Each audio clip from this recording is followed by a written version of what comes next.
Kami mohon waktu dan tempatnya. Silakan cerita. Bagaimana? Nah, kita tanya sedikit. Apa rasanya pada waktu Bapak dengan Bapak yang dahulu dengan yang sekarang? Beda dengan dulu yang sekarang. Sekarang ya gimana ya, sudah terfokus dengan istilahnya nggak kayak dulu lah. Sekarang udah berubah, udah jauh, udah pikir, udah tenang, udah mendekati. Ya sholat saya jalani sekarang ini, kalau dulu nggak pernah yang satu pun sekali. A'udzubillahi minasyaitonirrajim. Bismillahirrahmanirrahim. Assalamualaikum warahmatullahi wabarakatuh. Alhamdulillahi rabbil alamin. Wassalatullahi wassalamu ala Muhammadin sayyidil anbiya'i wal mursalin wa ala alihi wa sahbihi ajma'in. Wala hawla wala quwwata illa billahil aliyil azim. Qala Allah ta'ala fil Qur'anil Karim, wa ma atakumur rasul fakhuduhu wa ma nahakum anhu fantahu. Amma ba'd. Hamba Allah yang dirahmati oleh Allah Subhanahu wa taala, di dalam kesempatan ini alhamdulillah di channel kita, channel Muhammad Umar Al-Mundir, hadir bersama kami orang tua kami, bapak kami, namanya siapa Pak? Febri Handi, yang insyaallah beliau mendapatkan berkah dari Allah Subhanahu wa taala. Amin. Yang mudah-mudahan beliau, kalau kita tarik sejarah beliau, itu hal yang luar biasa. Akan tetapi alhamdulillah Allah Subhanahu wa taala berikan hidayah terhadap beliau.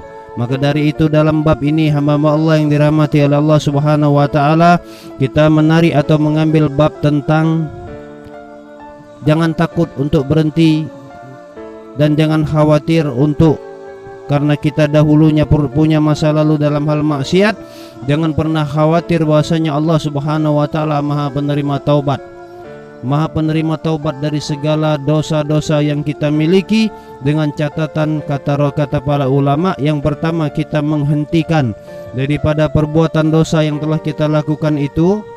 Artinya kita hentikan perbuatan dosa-dosa itu. Kemudian yang kedua itu menyesal daripada atas perbuatan dosa yang pernah kita perbuat kemarin, yang terdahulu. Kemudian berketetapan hati dalam hati bahwasanya kita tidak akan mengulangi kembali akan perbuatan dosa-dosa yang telah kita lakukan. Hamba Allah yang dirahmati oleh Allah Subhanahu wa taala, mudah-mudahan kita terus berada dalam lindungan Allah Subhanahu wa taala, dan mudah-mudahan Allah Subhanahu wa taala terus mencurahkan dalam hati kita untuk cinta kepada Rasulullah sallallahu alaihi wasallam. Ayol mukmin, hamba Allah yang dirahmati oleh Allah Subhanahu wa taala, kita manusia banyak mengatakan bahwasanya nantilah untuk bertaubat kepada Allah Subhanahu wa taala. Karena sebab dosa-dosa yang telah banyak, kepalangan, katanya kepalangan terjun terus. Padahal hamba Allah, tidak ada manusia makhluk Allah Subhanahu wa taala di muka bumi ini yang mengetahui kapan ajalnya akan datang. La yastakhiruna sa'a wa la yastaqdimun. Tidak dapat diakhir-akhirkan daripada ajal itu, dan juga tidak dapat segera untuk mensegerakan daripada ajal itu hamba Allah. Maka dari itu Al-Imam Ghazali juga mengatakan mautun nas fi adatihim, bahwasanya kematian manusia itu sesuai daripada kebiasaannya. Seandainya kebiasaan kita dalam keadaan berzina, mati kita dalam keadaan berzina. Seandainya kebiasaan kita dalam gemar berjudi, mati kita dalam keadaan berjudi. Akan tetapi hamba Allah yang dirahmati oleh Allah Subhanahu wa taala, qala Allah taala fil Qur'anil Karim, wa tubu ilallahi jami'an ayyuhal mu'minun la'allakum tuflihun. Ada firman Allah.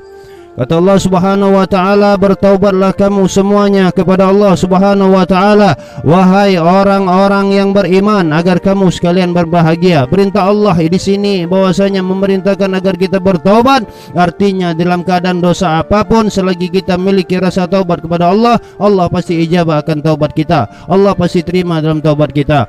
Dan jelas bahwasanya hamba Allah yang dirahmati oleh Allah Subhanahu wa taala, Al-Qur'anul Karim juga mengatakan, ya ayyuhalladzina amanu tubu ilallahi jami'an, wahai tubu ilallahi taubatan nasuha, Qala Allah Ta'ala fil Qur'anil Karim, ya ayyuhalladzina amanu tubu ilallahi taubatan nasuha. Kata Allah Subhanahu wa taala, wahai orang-orang yang beriman, kata Allah Subhanahu wa taala, bertaubatlah kamu sekalian kepada Allah Subhanahu wa taala dengan sebenar-benarnya taubat. Al-Qur'an surat Tahrim ayat 66. Surah yang ke-66, surah yang ke-66 ayat ke-8. Kemudian dalam hadis Rasulullah sallallahu alaihi wasallam, wa Nabi Hurairah radhiyallahu anhu qol, dari Abu Hurairah radhiyallahu anhu telah berkata, sami'tu Rasulullah sallallahu alaihi wasallam, wallahi inni la astaghfirullah wa atubu ilaihi fil yaumi aktsara min 70 marrah. Kata Rasulullah sallallahu alaihi wasallam, demi Allah, kata Rasul, sesungguhnya saya membaca istighfar. Istighfarnya Rasulullah sallallahu alaihi wasallam tidak seperti kita. Astagfirullah, astagfirullah, walakin la ba'sa, walaupun sekadar di mulut belum sampai ke hati, terus kita beristighfar kepada Allah, maka suatu saat nanti istighfar kita itu pun akan masuk ke dalam hati dan kita menghayati serta kita menyesali perbuatan-perbuatan salah kita dengan ucapan istighfar. Dan bertaubatnya Rasulullah SAW kepadanya, bertaubatnya Rasul seolah-olah Rasul memiliki dosa, padahal Rasul adalah maksum. Rasul tidak ada dosa, cuman rasa mahabbah, rasa syukur beliau kepada Allah Subhanahu wa taala sebagai utusan Allah. Beliau merasa beliau memiliki perasaan bahwasanya beliau memiliki dosa untuk mengajarkan kepada kita umatnya Nabi Muhammad sebanyak 70 kali dalam setiap harinya. Hada Rasulullah SAW. Naam, wa tumma Rasulullah SAW dalam riwayat lain juga bahwasanya Rasul bertaubat kepada Allah, beristighfar kepada Allah sebanyak 100 kali. Istighfar Rasulullah SAW istighfar kabir, hamba Allah yang dirahmati oleh Allah Subhanahu wa taala.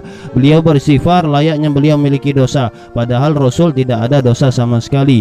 Kemudian Allah Subhanahu wa taala itu lebih gembira menerima taubat seorang hambanya apabila hambanya itu bertaubat, melebihi keadaan bagaimana yang diceritakan oleh Rasul, seseorang yang sedang berada di padang pasir, kemudian dia membawa sebuah perbekalannya dan menaiki daripada untanya, kemudian pada saat berada di tengah padang pasir, unta dan perbekalannya semuanya hilang tanpa dia ketahui, dan dia merasa kehilangan semuanya. Pada saat itu dia bingung karena berada di tengah padang pasir, tidak ada minum, tidak ada air, tidak ada makanan, tidak ada orang. Kemudian Allah Subhanahu wa taala mendatangkan kembali unta dan perbekalannya, maka dia bahagianya teramat sangat. Kata Allah, aku melebihi sukanya layaknya seorang yang sedang musafir, kemudian dia berada dalam padang pasir dan hilang perbekalan untanya, kemudian kembali, aku melebihi sukanya layaknya yang diceritakan oleh Rasulullah SAW terhadap orang yang terhadap hamba Allah yang bertaubat kepada Allah Subhanahu wa taala. Baiklah ya mukmin, di sini kita berada bersama dengan ayahanda kita Bapak Febriandi, yang insyaallah sedikit kita akan berbicara kepada beliau, minta sedikit keterangan kepada beliau bagaimana rasanya di saat dahulu memiliki pengalaman yang pahit, kemudian dia menjumpai daripada sebuah hidayah dan mendapatkan sebuah hidayah yang pada akhirnya memahami makna kehidupan ini tak selama-lamanya hidup di muka bumi ini, dan dia sudah mulai mengenal bahwasanya taubat kepada Allah, dan pelan-pelan beliau sudah mulai menjalankan perintah-perintah Allah, mulai memiliki hati yang insyaallah Allah sejukkan hatinya, mulai beliau sedikit demi sedikit mengenal baginda Nabi Muhammad SAW. Mama Allah yang dirahmati oleh Allah, kita minta sedikit pengalaman dari beliau. Kami mohon waktu dan tempatnya. Silakan cerita. Bagaimana? Nah, kita tanya sedikit. Apa rasanya pada waktu Bapak dengan Bapak yang dahulu dengan yang sekarang? Beda dengan dulu yang sekarang. Sekarang ya gimana ya, sudah terfokus dengan istilahnya nggak kayak dulu lah. Sekarang udah berubah, udah jauh, udah pikir, udah tenang, udah mendekati. Ya sholat saya jalani sekarang ini. Kalau dulu nggak pernah nen satu pun kali nggak pernah sholat. Jadi sekarang saya sudah mendekat, apalagi sudah kenal sama Pak Devi. Jadi saya ya terima kasih banyak lah, berkat dari hidayah dari Allah Subhanahu wa taala. Jadi saya bisa terbimbing kayak gini, jadi tahu apa maknanya ini itu saya udah tahu. Ya itu aja. Terima kasih. Assalamualaikum warahmatullahi wabarakatuh. Sedikit pengalaman beliau tadi, kita bercerita beliau adalah orang yang punya emosional tinggi dahulunya. Orangnya kalau diajak untuk berjihad, mungkin beliau di barisan terdepan. Tidak ada rasa khawatirnya, tidak ada rasa takutnya, akan tetapi kita balik arahnya apa? Berjuang, berjihad di jalan Allah, ataupun berani dalam hal mental. Kalaupun harus berjuang di jalan Allah, kelak akan memiliki daripada kematian yang dijanjikan oleh Allah dan Rasulnya, yaitu mati dalam keadaan syahid. Mudah-mudahan Allah Subhanahu wa taala berikan hidayah kepada beliau. Mudah-mudahan Allah Subhanahu wa taala terus mengistiqomahkan hati beliau, dan mudah-mudahan Allah Subhanahu wa taala terus memberikan jalannya Allah Subhanahu wa taala kepada beliau, jalan yang Allah ridhai, jalan yang Allah berkahi, yang insyaallah hamba Allah. Kita terus bermohon kepada Allah agar Allah menjaga diri mereka dan Allah berikan hidayah. Maka dari itu hidayah, taubatlah kita kepada Allah Subhanahu wa taala. Seburuk apapun kita, sejelek apapun kita, dosa apapun yang pernah kita perbuat, percayalah Allah Subhanahu wa taala tidak menutup pintu taubat seorang hambanya sampai matahari tenggelam daripada barat. Nah, matahari dari barat. Benar Pak ya? Tenggelam daripada barat. Nah, ada. Mudah-mudahan nama Allah bermanfaat bagi kita. Ya, sebelum matahari itu terbit dari barat. Ini hadisnya Rasulullah SAW bersabda, an Nabi Hurairah radhiyallahu anhu qala Rasulullah sallallahu alaihi wasallam, man taba qabla an tadlu'a asy-syamsu min maghribiha taballahu alaihi. Rawahu Muslim. Dari Abu Hurairah radhiyallahu anhu telah berkata, Rasulullah sallallahu alaihi wasallam telah bersabda, barang siapa yang bertaubat sebelum matahari terbit dari sebelah barat, sebelum ajalnya datang, maka Allah Subhanahu wa taala menerima taubatnya. Taubat kita sama Allah, mumpung belum terlambat. Ajal tidak ada yang tahu kapan kita mati, kapan kita meninggalkan dunia ini selama-lamanya. Kita tidak ada yang tahu, dan penyesalanlah kalau kita sudah mati. Pada saat itu tidak ada guna lagi taubat kita. Sebagaimana Raja Fir'aun mati di dalam lautan, tidak ada taubat dalam dirinya, akan tetapi di saat nyawanya sudah di ujung tenggorokan dan dia yughargir di dalam tenggorokan, dia ingin taubat, Allah tidak terima. Maka dari itu Allah, jangan seolah-olah dunia ini selama-lamanya. Dunia ini sebentar, sesaat saja. Jadi tanamkan hati kita untuk bertaubat dan bermohon ampun pada Allah Subhanahu wa taala.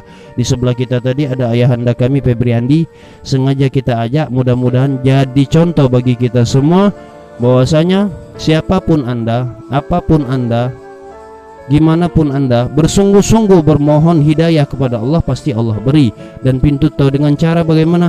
Taubat, menyesali dari segala perbuatan dosa kita, tidak akan kita mengulangi kembali, dan terus berada kepada orang-orang yang soleh wa solehah. Amin, Allahumma amin. Cintai ulama, jangan benci para ulama. Itu saja mama Allah. Mudah-mudahan bermanfaat bagi kita. Alhamdulillah. Allahumma salli wa sallim ala sayyidina Muhammadin wa ala alihi wa sahbihi wa sallam. Alhamdulillahirabbil alamin. Wassalamualaikum warahmatullahi wabarakatuh. Waalaikumsalam warahmatullahi wabarakatuh.